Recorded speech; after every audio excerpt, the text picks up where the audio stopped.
Hello everyone, this is Jacob Goji here, and today I'm going to be explaining why you cannot compare Godzilla Minus One to Godzilla X Kong: The New Empire.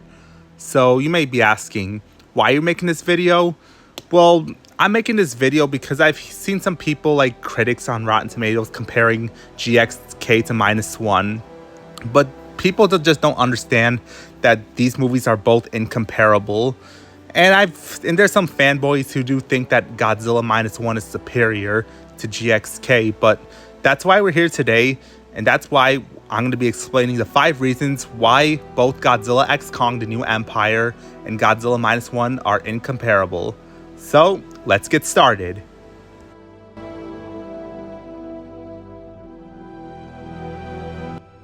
The reason why you cannot compare these two movies is, for one, both of them have different tones.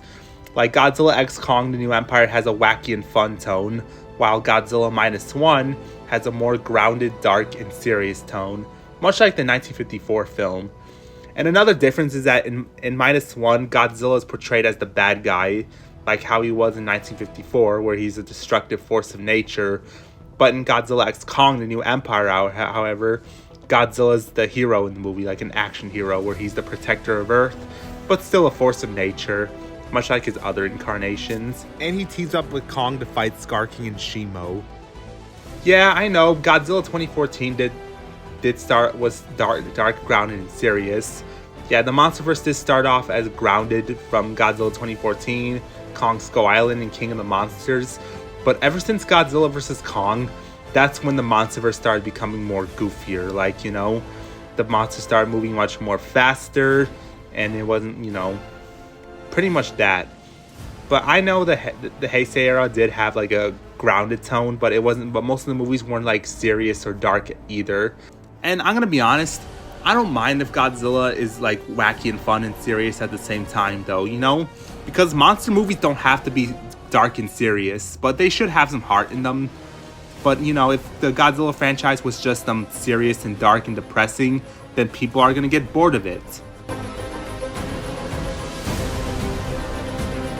Another difference between both of these movies is that Godzilla Minus One is more focused on the human characters, while with Godzilla X Kong: The New Empire, it's more focused on the monsters.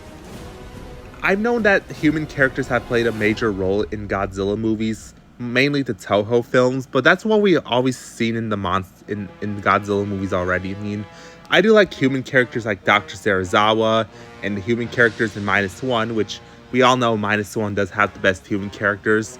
But I wouldn't mind if the MonsterVerse movies focused more on the monsters than the humans, because that's pretty much what we've seen many times before though. So I wouldn't mind if it was like this. The monsters are the main focus of the MonsterVerse, while humans are the main focus of Toho films.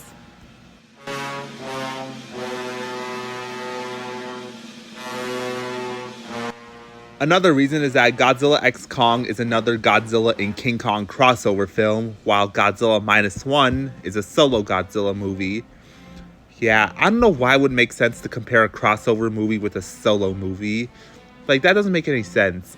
Yeah, I know, some people say this movie could have worked if this was like a solo Kong movie, since it would have focused on Kong trying to defeat Scar King and fighting for his ancestors.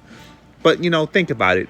If we take Godzilla out of the plot, then Shimo would have to be taken out as well. And Mothra too. And that's one thing. I don't understand why you would compare a crossover movie to a solo film. Like, that's just kind of stupid in my opinion.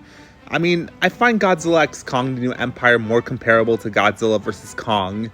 While with Minus One, I find Godzilla Minus One way more comparable to Shin Godzilla, because, both of them do have a similar tone, and both movies do pay homage to the 1954 film.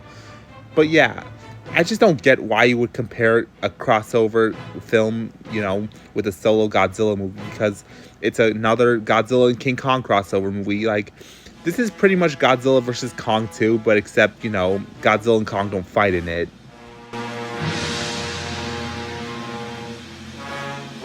Another difference is that GXK is an American film and Minus One is a Japanese film. And don't get me started on that shitty video where Dr. Skipper says that Godzilla doesn't work in America, because he doesn't know anything about Godzilla.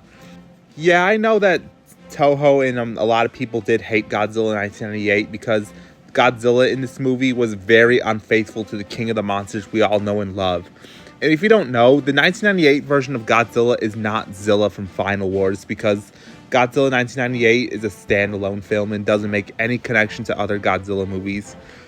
Yeah, I mean, one good thing I could say about Godzilla 1998 is that, I mean, if we didn't have Godzilla 1998, then we wouldn't have any of the other American Godzilla films, as well as the MonsterVerse, like, you know, Godzilla 2014. I mean, when it comes to Toho films, I mean, Toho Films does do a better job portraying Godzilla, though, I mean, during that time, while, I mean, the Americans didn't. I mean, Godzilla does work in America. I mean, look, think about it. We have the Bandai Creation Toys and Treadmasters, and then the American dub for Godzilla 2000 was pretty good. And in my opinion, I think the American dub is much better than the Japanese dub. And at least the Americans did Godzilla right in 2014, though. I mean, if we didn't have Godzilla 2014, then we wouldn't have any the other Godzilla films, including the MonsterVerse. Like we wouldn't have Shin Godzilla, King of the Monsters, or -1, though. And Godzilla X Kong: The New Empire, as well as GVK, though.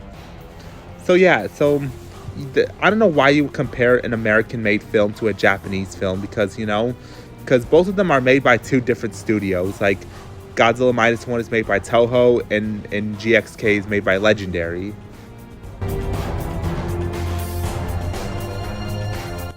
Don't get me wrong, I love the first three eras of Godzilla. Yeah, the Reiwa era, I mean, it did start off as pretty good. I mean, I did enjoy Shin Godzilla, and it was one of my favorite Godzilla movies. And then we got three pieces of shit, which was the Godzilla anime trilogy, but let's not talk about the anime trilogy. But if you don't know, the MonsterVerse is not an era of Godzilla. It's its own film franchise, and it has no connection to any Toho film. Yeah, that's what people thought. They thought it's an era of Godzilla, but it's not, because the MonsterVerse is a film franchise including monsters like Godzilla and King Kong, because, we had Kong Skull Island and Godzilla 2014, which are in the same universe. So that's what I'm going to say. You should not compare the MonsterVerse to any of the Toho Godzilla films because both of them are different from each other. And besides, the MonsterVerse is its own film franchise and not really connected to any of the Toho films. Yeah, guys, so those are all the 5 reasons why you cannot compare Godzilla -1 to Godzilla X Kong: The New Empire. I mean, everyone has their own opinions on Godzilla movies, and we shouldn't argue over which one is the best. It's what we can enjoy, though. I mean, if you enjoy both Godzilla -1 and Godzilla X Kong: The New Empire, then good for you, though. But if you don't like Godzilla X Kong: The New Empire as much as -1, that's totally fine, because it's your opinion. So, yeah, guys, so that's all for my video. Please remember to like, comment, subscribe, and I'll see you in the next video.